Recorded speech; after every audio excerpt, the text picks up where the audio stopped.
Hello, everyone. Thank you for joining me today. Welcome to Do You Got a Minute? My name is Whitney Hinshaw Sullivan, and I'm a career and leadership coach based out of Bozeman, Montana.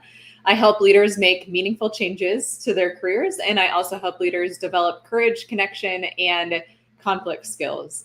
And just to give you a little background on Do You Got a Minute and where that name came from, is that I spent the first 10 years of my career in higher education, and my favorite part was always when people stopped by my office and said, "Hey, Whitney, do you got a minute?" And I loved these interactions so much that I opened a business in order to coach and train full time. And a little backstory on today's topic. Do you got a minute is where I talk about some questions that I see come up in clients or someone has asked me. And a little backstory on today's topic of if I don't do this job, what will I do? Where do I even start? Um, Many clients have come to work with me because they've discovered an inconvenient truth that they are in the wrong role, or they might be navigating whether or not they have an inconvenient truth on their hands. And they're navigating whether or not they're in the wrong role for their unique capabilities, or they might be realizing that their career ladder is leaning up against the wrong wall. And in the beginning of the change process, and in the beginning of this change process that they're going through, the problem that they're trying to solve is, well, if I don't do this job, what will I do? Where do I even start? And I haven't only seen this question come up in clients. I see it come up in professional networking communities. I see it come up in friends and family. And it's even a big question that I had to answer when I decided to leave higher education for entrepreneurship after 10 years in the higher education industry. And so, if you're listening today, my assumption is that you are trying to answer this question, and this is a current problem you're trying to solve. So, today I'm going to give you 3 places to start and 3 actions to take. And I want you to grab a pen and paper because there's lots of big questions and some big ideas coming your way. And so that way you're ready to write those down. So, where I start with clients when they are navigating this high stakes reflection. So, this starts with the high stakes reflection of, is do I need to make a change? Is this job right for me? And if it's not right for me, where do I go? Where do I start? The first place I'm going to take a client is a career alignment check, and this is where you can start as well. And if you're facing this inconvenient truth that you might need to change your career, I'd want us to first confirm that hunch and get some more specifics on what aspects of your career might feel out of alignment. And looking at these 4 questions will provide some information of where you're at and what type of change needs to happen. And so I would ask a friend or a client or someone in a network, does your current role advance the future that you want to build? This is reflecting your vision. Does your role align with what matters most to you? This is looking at your values. Does your role leave you feeling energized or depleted? And this is looking at your somatics, your vitals, your body. Does your role maximize your passions, strengths, and talents? And this is looking at your self awareness, your emotional intelligence, what you're best at, what you're uniquely capable of. And the goal of this alignment check is to give 4 yeses. And so 4 yeses is not only possible, it's necessary in order to maximize your career potential and purpose. And I'm not saying that there is a perfect job out there. There's no such thing as a perfect job. But answering these 4 questions with a yes will give you baseline alignment with your vision, your values, your somatic needs, and your unique strengths. And when we give these 4 yeses, we know that we have the baseline we need to be in a career that feels meaningful and energizing. And so, where you might be saying no, or where you might be saying, I don't know, just notice that. Just take note of that because it's valuable data of where you need to find clarity and where you need to increase clarity.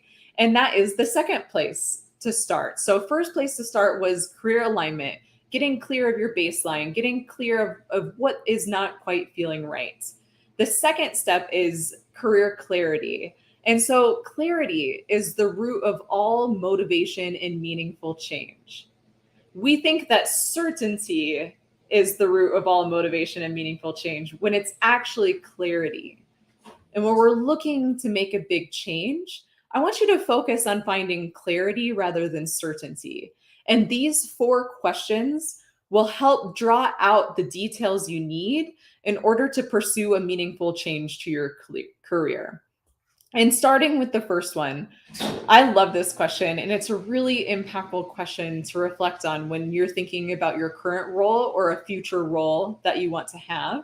Because where I see clients get stuck, and where I've even gotten stuck in my own life, in my career, is that we get over focused on the successes we want and we overlook the struggles that we want.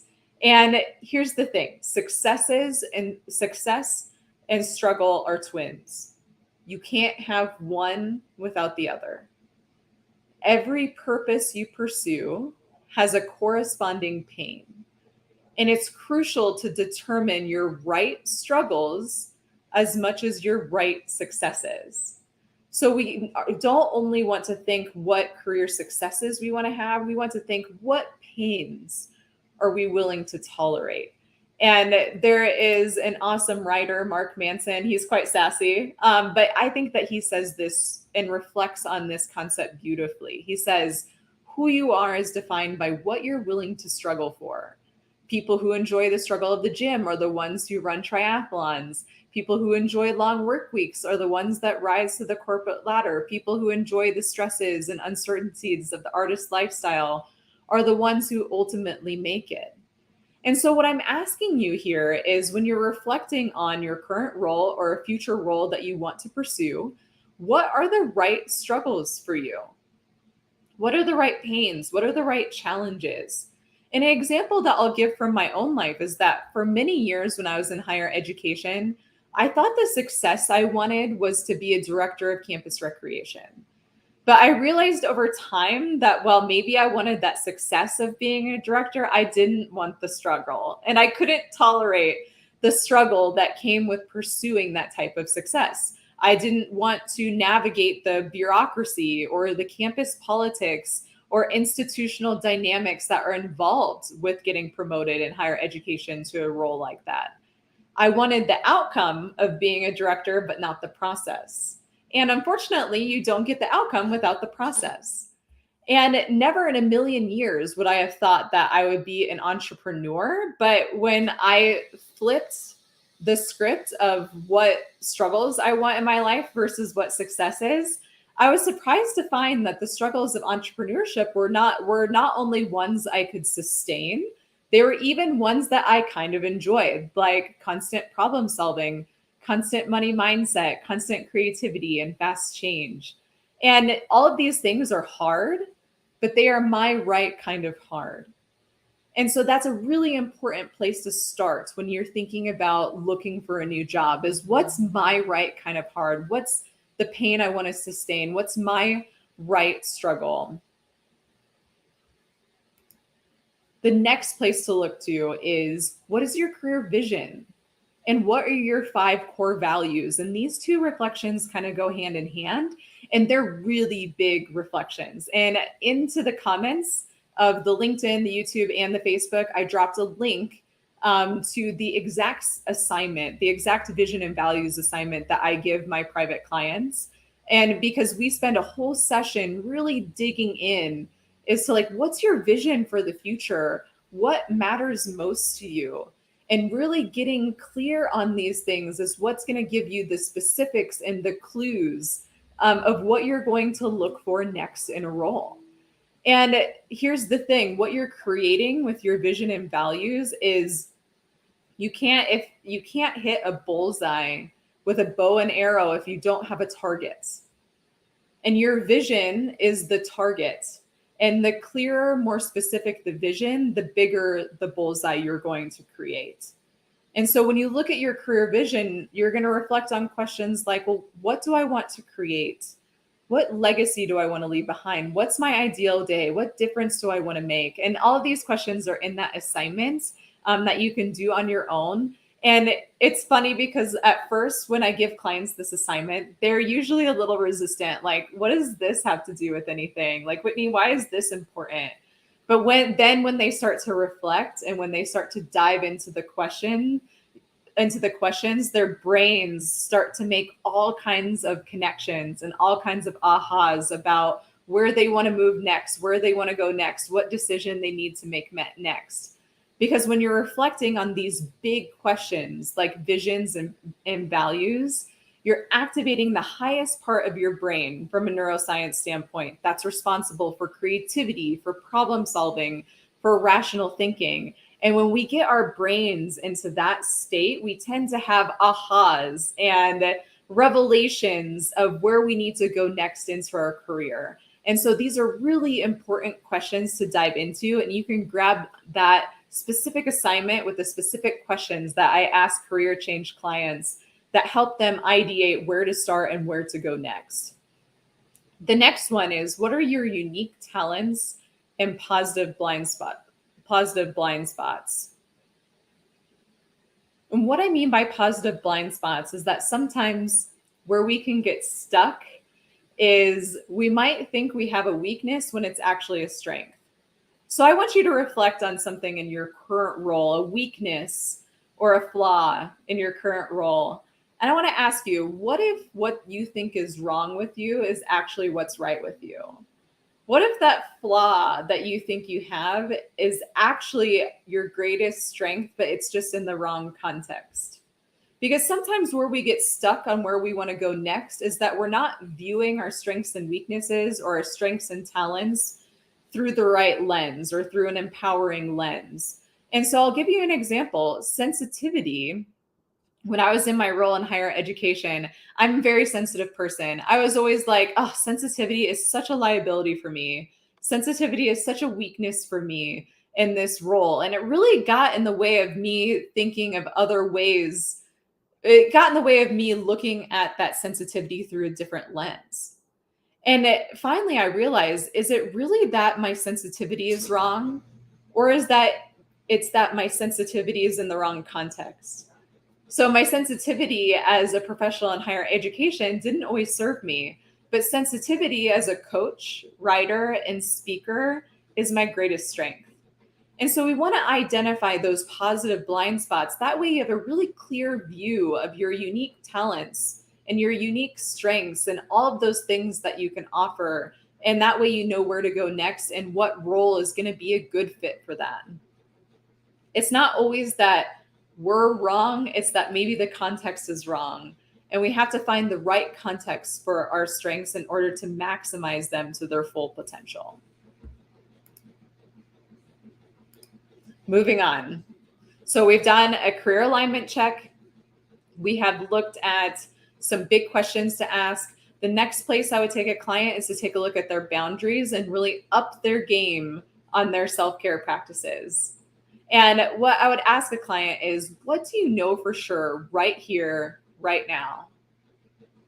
And based on that, what do you need to say no to in order to free up time to make a meaningful change so you have the energy and courage and resilience to navigate it? Because here's the thing, meaningful change requires energy, courage, resilience, and the change process is really grueling. You will need strong self-care practices so you can free up time and space to navigate this change. And so let me give you an example. I had a client recently that had just a big burst of clarity about one of her career goals. And so the next thing I asked her is like, well, now that you have this clarity, what do you need to say no to in order to free up time and energy to pursue it? What on your plate is no longer a step towards your vision? And when you know you need to make a big change, the best thing you can do is start to shed what's no longer serving you. For example, once I knew that I needed to move on from higher education and that higher ed advancement wasn't what I was looking for, I started decommitting from all those extra things I pursued solely for higher education and advancement. You know, committee, just those extras that we want to add to our resume, like committee involvements, volunteer commitments, development opportunities. But they are no longer what I knew for sure is that I wasn't going to be in higher ed. I knew I was going to change my job. And so those things weren't advancing my new vision. And I needed to free up that space. So that way I had time and energy and resilience and courage to engage in the change process. And too often I see people engage in a change process without shedding things and without the self-care practices that will give them the energy and courage they need to navigate it, because the change process is grueling. And so, three actions to take right away. So, if you're saying, where do I even start? Right? Well, where you want to start, if you know for sure that you want to change your job and that you're going to start looking for a new job, you need to tell other people. We need to change, won't happen if you keep it inside. We have to start telling other people our plans, our thoughts, our ideas. And you just had all of this really great clarity. So you start sharing with people, this is my vision. This is what I value. This is what I want to create. This is what I want to do. And the energy you put out is the energy that's going to come back to you. And this is really vulnerable. And that's kind of the point, is that when you put the vulnerability is where the magic happens. And when you put things out, it'll come back to you. And I think you'll be surprised at how many people you know and how big your network is and how much validation and support and generosity you're going to get from those people and from that network. And again, that's going to be really encouraging and really motivating as you navigate this change process. And when you put things, when you tell other people, when you put it out into the world, it's also reinforcement of the change you want to make, and it acts as a form of accountability. And now some of you might be thinking like, well, I can't just shout it from the rooftops if I'm going to change my job. And you're right. You don't want to just, start shouting from the rooftops what's going on. And so you might be saying, well, who do I tell? And I encourage you to tell the people to invest in the connections that boost your courage, because these things are really vulnerable. You have your vision, you have your values, you have these things that you want to create. Tell the people that boost your courage and invest your time, energy, and resources in people that boost your courage. Because making big changes is vulnerable and challenging. And tell the friends and the family and the mentors that believe in the best in you and bring out the best in you. Schedule coffee dates with them, set meetings, ask for advice from the people that bring out the best in you. And it's okay if you need to turn down the volume for a little while on the connections that sincerely care for you, but maybe aren't conducive to the change process. It's okay to turn down the volume on those opinions for a little while if you are clear that this is the change that you want to make and that this is the change that's right for you. And really, the principle here is where you invest your time, energy, and money is where you will get returns. And so the next action to take is to start investing your own money and resources in your development. Because often, sometimes where I see clients have gotten stuck is that they always do the development opportunities that their company has paid for. But when you invest in what your company values and not what you value, that's the return that you're going to get.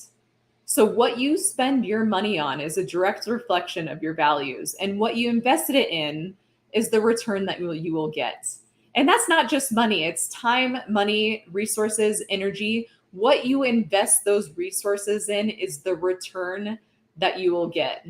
And so if you're investing your most precious resources in things other than your values or your vision, you won't be getting the return that you really want. And one of the more vulnerable, and from my own experience, one of the more vulnerable things I started to do was starting to spend my own money on the development opportunities that I want, that I knew that my company wasn't going to pay for because it didn't align with what they wanted. Whether it was like a class I wanted to take or a certification I wanted or a book I wanted, I started to strategize and set aside resources to invest in the things that I really cared about. And to get the results that you value, you want to make an investment in the things that you value. So those are the three actions to take. Thank you for joining me. I've got 2 little slides left to go, but I also wanted to let folks know that I have 2 spots open for coaching. So if you're thinking like, oh my goodness, I need, there's a big change that I need to make and some support would be really awesome. I help leaders make changes to their careers, and I have 2 spots open still in the month of March. And my favorite part of being a coach is helping clients through these high stakes reflections, decisions, and changes. And my special talents are pulling out the truth and pulling out the vision and the values and the things that matter most in others, as well as bringing out the best in others. And I just want to leave you all with this, is that as you navigate such a big change, and we often start to battle a small voice, some self-doubt starts to arise when we start to face really courageous tasks. And sometimes what I notice in friends and family and clients, and when they're in the middle of a big change, is they start to ask themselves, well, is it really worth it? And that's totally normal to reflect on that. But I think lots of times what we really want to know when we're asking that question, is it really worth it? What we're really wanting to know is, am I really worth it? And I'm here to say that you are worth the change that you want to make. You are worth pursuing a career that gives you purpose, meaning, and sense of duty. And so if you catch yourself, just reflecting like, is this really worth it? Just pause on that for a moment and answer if what you really want to know is if I'm worth it. And just put your hand over your heart and say, I am proud of who I am and the career I want to create. And let that be a grounding process to the change.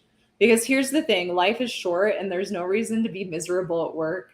And I so passionately believe that the world needs what you can create with your passions, values, and talents.